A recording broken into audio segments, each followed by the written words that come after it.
All right, so we're recording. So let me go ahead and share my screen so you guys see what we're talking about. Does everybody see my screen now? Good? Okay, awesome. Yeah, sorry about that. That was weird. Okay, so yeah, so in terms of resistance, make sure that your patients are going to, stick with the regimens of antibiotic therapy. Um, Here's something that's kind of startling. When penicillin was first discovered, penicillin G, only 3% of Staph aureus organisms were resistant. Now, 90% of Staph aureus organisms are completely resistant to penicillin G. So this is a problem that, and this is not very long ago. This is like post-World War II. After post-World War II, that's 70 years ago. You see that much resistance from one type of drug. It's pretty startling. It's a huge number. And we're going to just see that more and more as the years go by. We already covered minimum inhibitory concentration. We kind of covered already the minimum bactericidal concentration. Those tests are going to be very expensive. So we usually use the MIC instead. So when you see a patient, if any of you are going to go on to get your nurse practitioner's license and you're going to start prescribing antibiotics to your patients, what we do is we begin with empiric antibiotic therapy. Empiric means it's based off of empirical evidence. Empirical evidence just means that you have a lot of numbers that help. Sorry, those are fly. You have a lot of numbers that help to support, give you enough evidence that the person is probably suffering from some form of, some common etiology to what they're presenting with. So for instance, if they have symptoms of pneumonia, you're going to think, man, this person's got pneumonia. They probably have Streptococcus pneumoniae. I'm going to give them a broad spectrum antibiotic that's going to be able to address that and potentially any other types of pneumonia type etiology. So you want to cover not only Streptococcus pneumonia, you want to cover potentially Klebsiella pneumonia as well. So you give them empiric antibiotics. That generally tends to be broad spectrum antibiotics. Then you start doing the culture and sensitivity testing, okay, CNS. Once you get the culture, you know what it is, and then you see the sensitivity, you know what you want to use to treat it with. So you want to go from a broad spectrum antibiotic and you want to try to narrow it down. Then you want to start using a narrow spectrum antibiotic, something that's not going to throw off the entire patient's, natural microbiota. So you go from broad spectrum empirical antibiotic therapy to narrow spectrum therapy once you get the results of their culture and susceptibility testing. It's pretty straightforward. But now in terms of what bacteria does, the detrimental impact of bacteria, it involves many different things. It can just be the sheer destruction of infected tissues. Like for instance, like when you get an abscess formation, you're going to get a lot of inflammation, a lot of pus formation. You're going to get a lot of swelling and redness in the area that's infected. For Klebsiella pneumonia, for instance, you might start seeing some necrotic type tissues in your lungs that need to get surgically debrided. So it's just the stuff that the bacteria does that's very aggressive. Some bacteria can also release toxins. So a lot of our gram-negative organisms are going to have endotoxin. So think about like Shigella, so Shiga toxin. Some E. coli's are going to release Shiga-like toxins. Those toxins are going to result in things like bloody diarrhea, really nasty consequences of those toxins. And some organisms also release exotoxins as well. Certain like exfoliatin, that's going to be considered a type of exotoxin that's released by Staphylococcus aureus. Have you guys ever heard of scalding skin syndrome?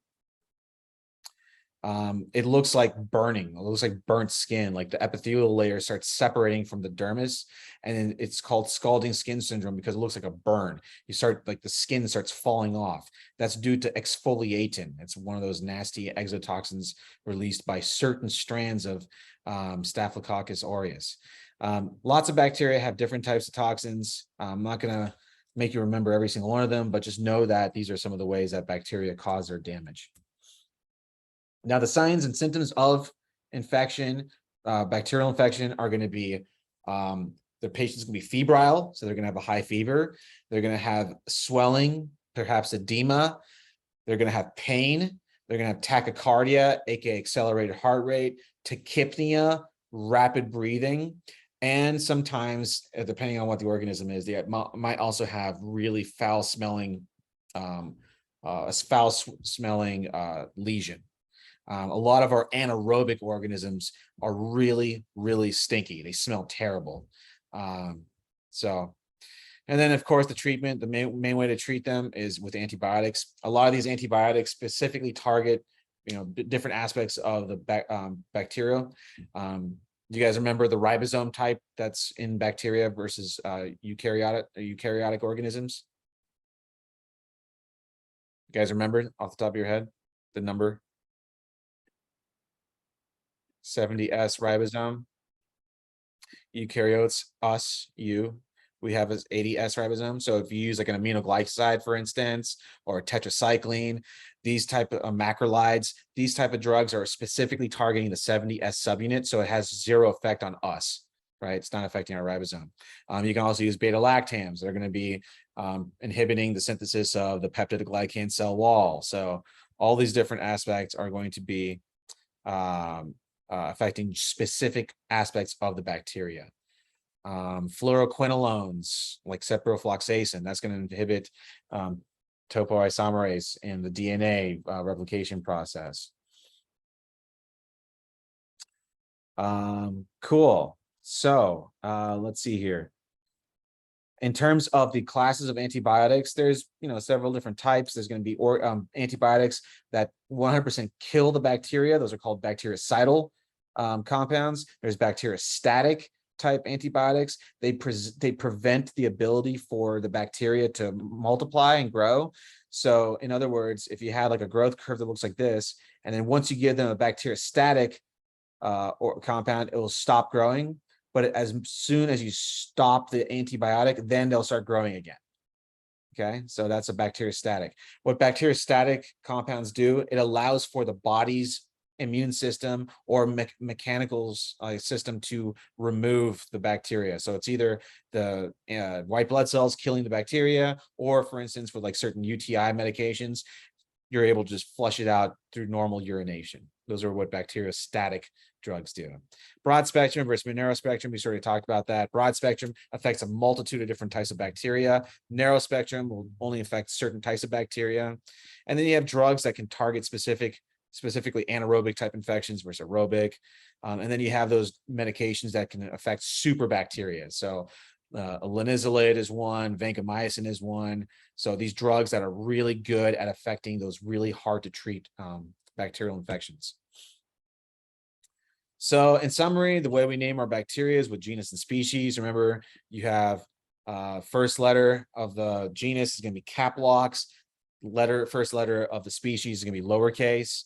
And then the three major categories of shape are going to be cocci, bacilli, spirilla, or spirochete. And then you have staphylococcus or staph. It's going to be just bundled up as grapes. Strepto is going to be like a chain of beads. And those are going to be the majority of your bacteria. That's the way that you describe the majority of your bacterial infections. Cool. Do you guys have any questions before we go into some quizzes questions? I saw someone put a chat in. What exactly should we use as our source to fill in? You can use anything as a source. You can use the class textbook as a source when you do your worksheets. So for our class specifically, this right here is the class textbook, Colbert and Gonzalez. I use a lot this one right here, Nestor. That's a really good book. Campbell's Biology, that's for like gen biology. And you can use any sort of material, just so long as you use APA citations when you use source material. So you can use like a scientific study from a reputable journal. Just cite it APA format. That's all I care about. Any other questions? Before I let you guys go, let's go over these quizzes questions. Since it's 7 o'clock, let's do, well, I made 12 questions today. Let's try to soldier through all of them. Hopefully they're not too difficult. So I'm going to share a different screen with you guys. Let me share my quizzes screen. Stop. I'm going to set the alarm for like another 10 minutes. And then whatever we don't finish on quizzes tonight, we'll do the rest of them on Wednesday. Does that sound good with you guys? Okay, cool. So I know you guys need time for your lab. I'm sure most of you already did it, but if you haven't, then I'll give you some extra time and you can enjoy the rest of your weekend. All right, so you guys see my screen? Okay, so let's go ahead and start it. So go ahead and log in. We have, and remember, I'm using this for attendance. So make sure that you log in. There's 23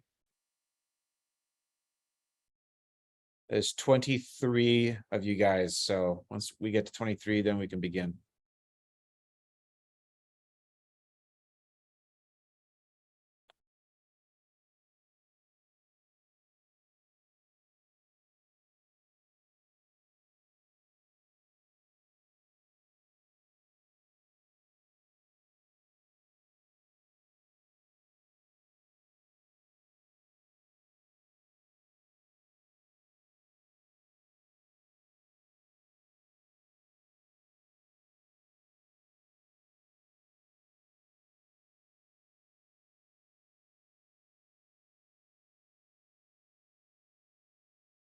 Okay, one more.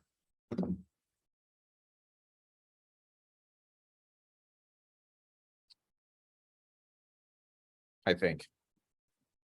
There you go. All right, cool. It's me. I can't do it. Oh, It won't let me do it.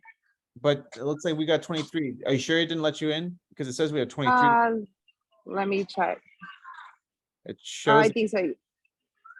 that all of you guys are in.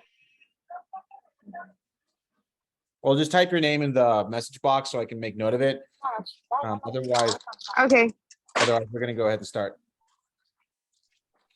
All right. Thank you. Yeah, no sweat.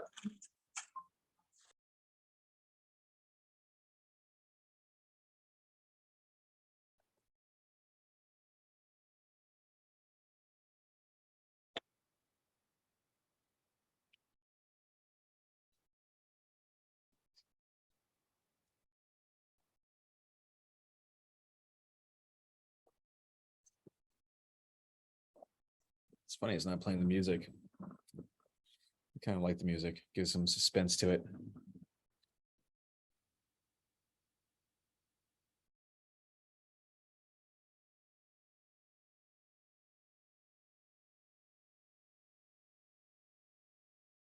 Cool. So most of you guys got it right. That's perfect. Gram-positive organisms, remember, they specifically, one of the main distinguishing factors is they have a very thick peptidoglycan cell wall. That thick peptidoglycan cell wall allows the organism to avoid undergoing lysis.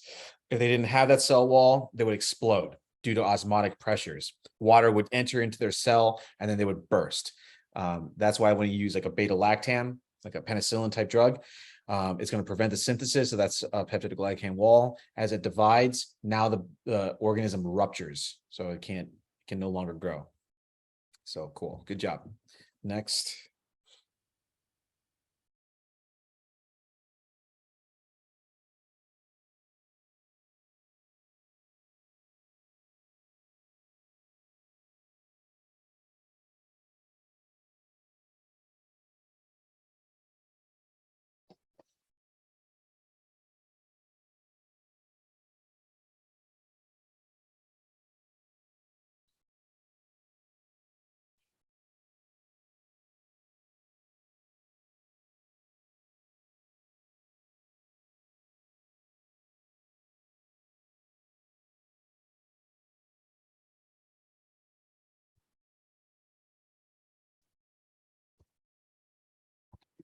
Cool. Again, most of you guys got this one correct. That's great. So yeah, the presence of endotoxins, as well as the reaction to the lipopolysaccharide layer. There's going to be multiple aspects of the LPS.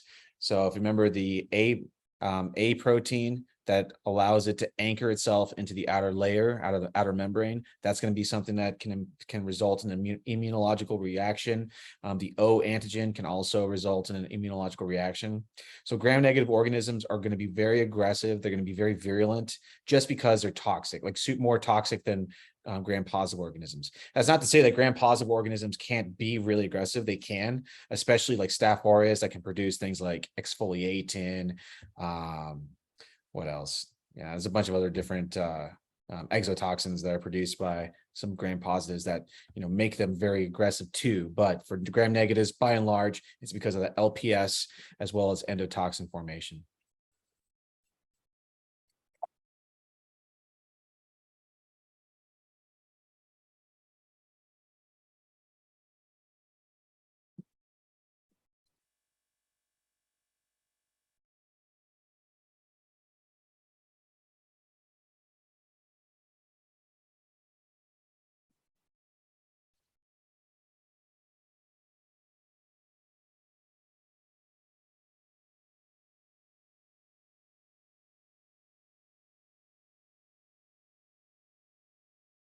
We didn't really go into this in too much detail, but this will be something for you guys to learn about spores versus vegetative cells. Vegetative cells are going to be the ones that are actively metabolizing. Okay, so most of you guys got this wrong. So a vegetative cell, so a spore forming organism. Let's go back to one of my favorite examples, which is Clostridium tetani, the one that causes tetanus. Clostridium tetani is a spore forming organism. When you see it, it's going to be a bacillus, and it's going to, if it does have a spore, it's going to have a terminal large spore. So it looks like a tennis racket. That spore is not a reproductive portion of the cell. It's only there to provide protection, to protect the DNA, so that under harsh environmental conditions, maybe it's nutrient deficiency, maybe it's an organism that doesn't want to be in oxygen, now it's in an oxygenated environment, it's going to start producing spores so that it can protect itself. That is not a reproductive form of the organism. It does become reproductive once that spore enters into an environment that's optimal. Then that spore will undergo change, turning into a vegetative cell. Once it's a vegetative cell, that's when the cell starts doing its thing. It starts metabolizing, it starts reproducing, and that's when it's reproductive. That's when it actually starts unleashing hell on a host if it's a pathogenic organism. For instance, tetanus, when you introduce the spore from like a deep penetrating wound, then that spore is going to become vegetative in the wound. It's going to start becoming reproductive, and it's going to start releasing tetanospasmin, and it's going to start undergoing its normal cycle. So that's the difference between spores. Well, even with like fungal organisms, spores aren't really considered necessarily the reproductive portion. It allows the organism to seed into different environments. So when you think bacterial spores, don't think reproductive. Think that it's encased so that it can provide protection against a harsh climate, harsh environment. Does that make sense to you guys? Yeah? Okay.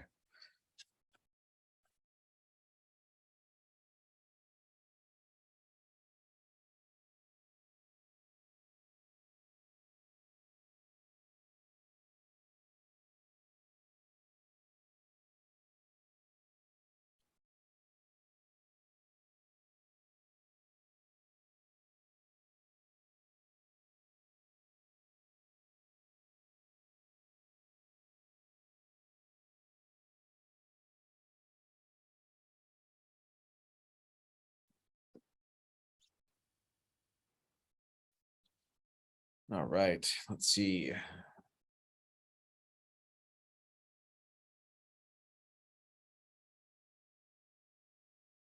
All right, so both B and C are correct. So we're going to get into some of the different ways that for instance, equipment is sterilized, like sterilization versus pasteurization versus sanitizing.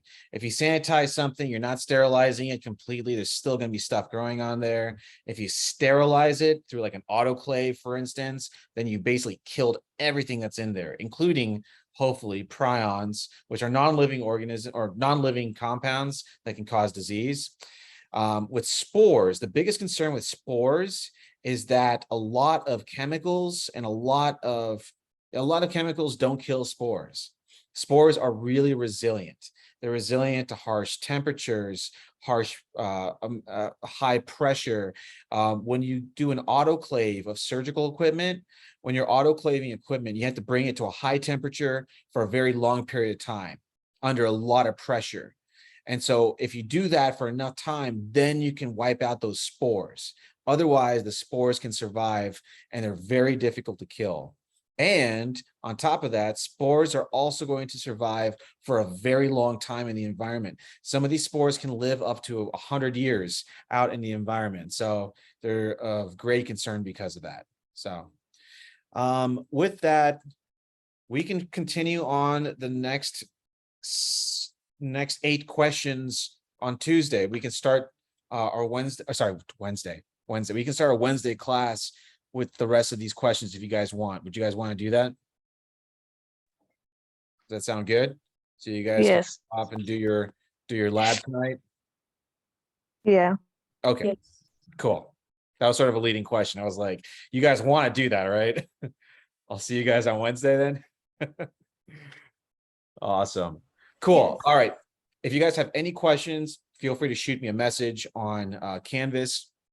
I'm going to try to post this video probably sometime over the weekend. It's not going to be tonight because, I'm not going to do it tonight. So I'll probably try to post it on like Saturday or Sunday. So keep an eye out for that. Share it with your colleagues and whatnot. So otherwise, have an awesome weekend. And I look forward to seeing you guys on Wednesday. Remember, Friday, next lab, that's our first in-person lab. So, and you don't need a white coat. So we're good. Right on, guys. Well, I'm going to stop sharing my screen and Thank you. yeah, my pleasure. Have a great night. Okay. Thank Thank you. you. Yep. My pleasure. Take care. Thank you. Bye-bye. Dr. O, I have a quick Yeah. question. Yes. So for the discussion for this week, right? It's the groups that you had sent us Oh, that's for next week. That's going to be week 3.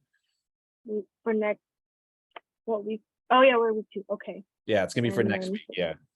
Okay. Okay. Yeah, Thank you. communicate with your colleagues and, let me know if you have any questions. Okay. Oops. Okay. Yeah, because I emailed I messaged the person that was in that group because I like to do things kind of early. Okay. Like I won't be able to see him until Wednesday if he comes. Okay. So That's fine. okay. All right. Awesome. Okay. Thank you. Cool. Have a Appreciate great it. night. Good Yep, night. take care. Cheers.